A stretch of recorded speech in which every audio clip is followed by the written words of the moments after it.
bin der Marc. Und das ist Scheunenfund Nummer 5.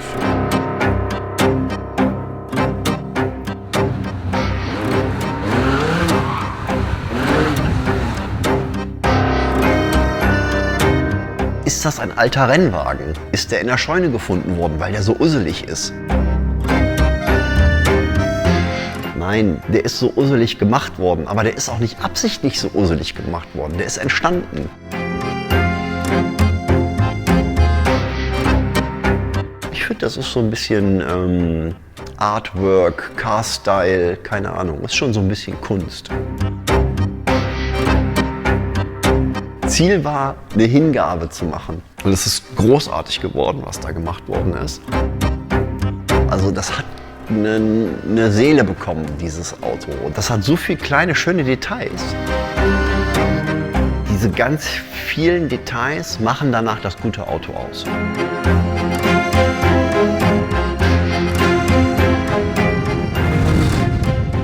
Die Probefahrt, die war ganz kurz, weil ich wusste, dieses Auto ist besonders. Und ich wusste, dieses Auto ist mein Auto.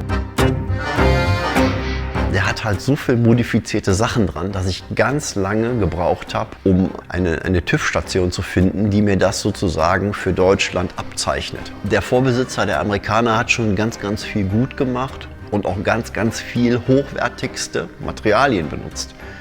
Ich habe keine Gummilager mehr im Auto. Diese Lagerung in diesem Auto ist auf Bronzebuchsen und das ist spielfrei. Das ist natürlich hart. Die Rückmeldung ist halt schon stark. Man spürt die Steinchen auf der Straße. Aber man weiß halt auch, was das Auto macht.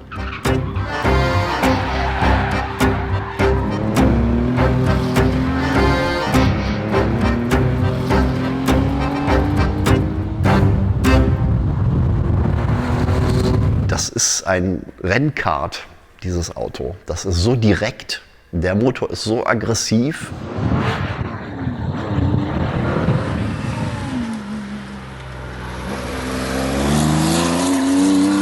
Da sind RSR-Stabis drin. Das sind geschmiedete Konsolen, die dann nochmal an der Karosserie verschweißt sind. Und da sind ganz viel Tuning-Materialien drin, wie zum Beispiel eine größere Bremsanlage, wie zum Beispiel ein anderes Schaltsystem, wie zum Beispiel ein verstärktes Getriebe, wie zum Beispiel ein 2,9 Liter RSR-Motor drin.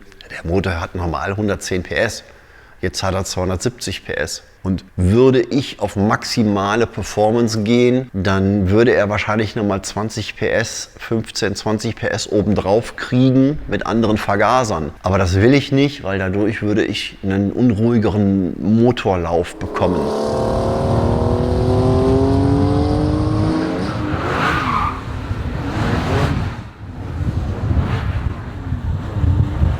Ich meine, das ist ja auch noch was. Akustik des Motors. Ja, man sagt, also normalerweise würde man sagen, der Motor ist laut oder der stinkt oder keine Ahnung was. Aber für mich ist das Akustik. Ja, also für mich ist das schön, wie er sich anhört und dieses Röcheln.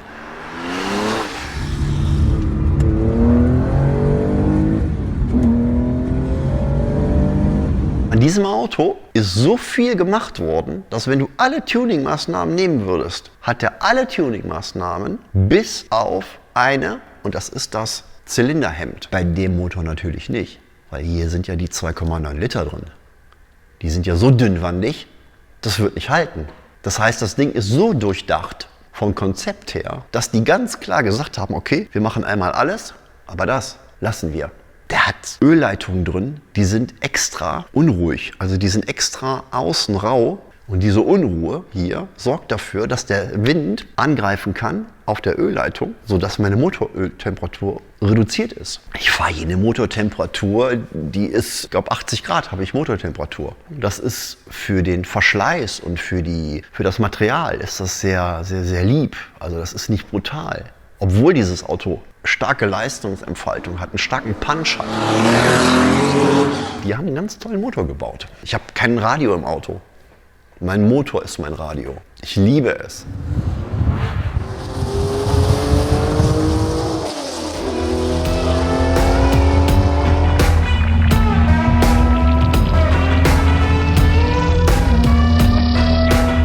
Ich bin so ein bisschen noch auf der Suche, dass ich versuche, die Kilogramm aus den Autos zu entfernen. Ich habe mir jetzt einen Spaß gemacht. Ich habe keine Fensterheber mehr drin, sondern ich habe mir so ein Lederriemensystem gemacht und das ziehe ich jetzt hoch. Und dann habe ich die Scheiben durch Makrolonscheiben ersetzt. Und ich glaube, in diesem Paket habe ich über 20 Kilo nochmal rausgeholt. 960 Kilo wiegt jetzt mein Auto. Und zu diesen 270 PS ist das schon ein fahraktives Auto.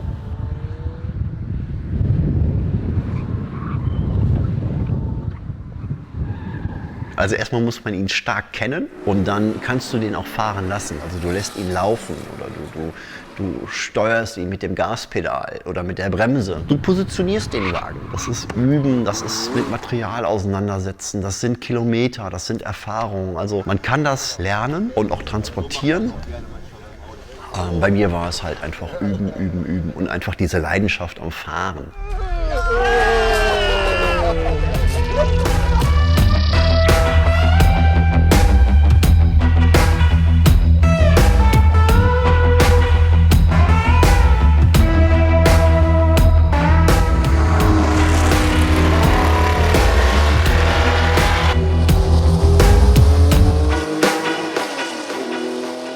Da kommt wieder einer.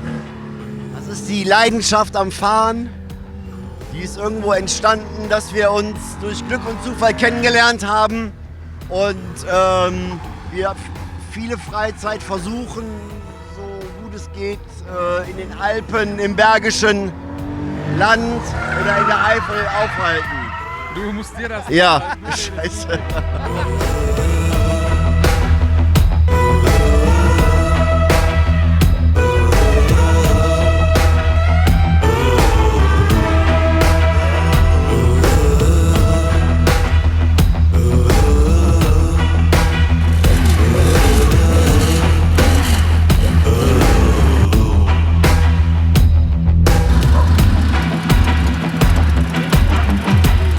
Ist auf einer Ausfahrt oder auf dem Weg dorthin zu dieser einen Ausfahrt ist aus einer Parklücke raus mir einer ins Auto gefahren.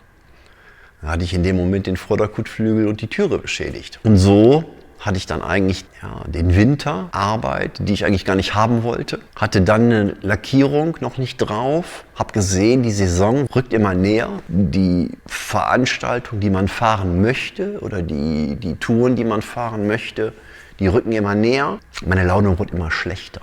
Nur wegen dem Auto. Ja, und dann irgendwie hin und her und keine Ahnung, keine richtige Lösung in Sicht. Das Auto war dann demontiert, war gerade. Ich habe den gecleant, wollte da an sich halt dieses irisch-grün drauf haben. Und dann sagte ein Bekannter zu mir, mach doch eine Zwischenlösung für immer. Da waren dann in dem Moment lustige Bilder, wilde Bilder auf dem Auto. So, man war ja frei.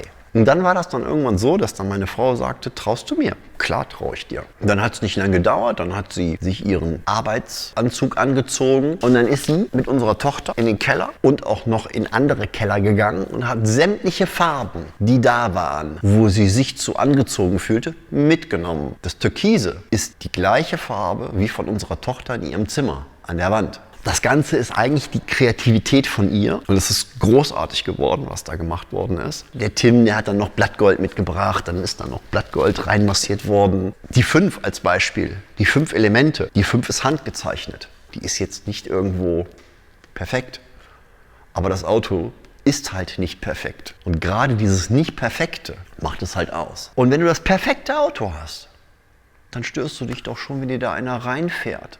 Und dann tut es dir weh. Also du bist am Ende.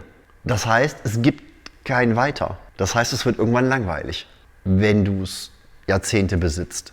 Und der Ansatz eines Oldtimers ist ja, dass man ihn hält. Ist ja ein bisschen wie Kunst. Und das ist eigentlich das Schöne, dass das Auto halt irgendwo, das entwickelt sich so ein bisschen.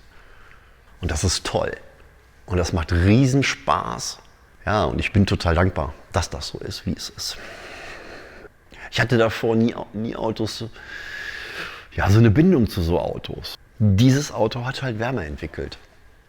Und dieses Auto hat aber auch Wärme entwickelt, weil es auch dieser Leidensweg war. Ne, so wie immer das Schöne mit dem Traurigen zusammenhängt. Durch diese Traurigkeit ist auch diese Schönheit entstanden.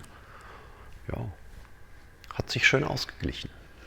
Ich glaube, das Paket, das Auto und ich, das passt schon ziemlich gut zusammen.